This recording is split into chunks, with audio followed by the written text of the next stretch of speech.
আজকে আমরা জানবো জিএফ এবং কেজিএফ। দেখো এটা গার্লফ্রেন্ড আর মুভি না। 1 কেজিএফ হচ্ছে আমার হাতে একটা 1 কেজি জল সহকারে একটা বোতল আছে আর একটা 1 গ্রামের একটা কয়েন আছে। এই 1 কেজি জল সহকারে বোতলটা আমি যদি ছেড়ে দিই এটা নিচের দিকে চলে যায়। আমি যদি এটাকে ছেড়ে দিই নিচের দিকে চলে যায়, কারণ এটা acceleration due to gravity is downward.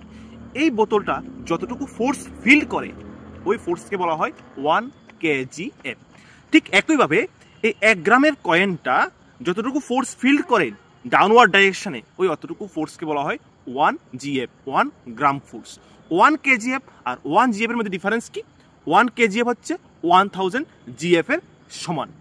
আর একইভাবে আমার ওয়েট বা তোমার ওয়েট যদি 60 কেজি ধরি, তাহলে এই 60টা জলের বোতল যতটুকু ফোর্স ফিল করবে তুমিও পৃথিবীর উপর ঠিক অতটুকু ফোর্স ফিল করছো।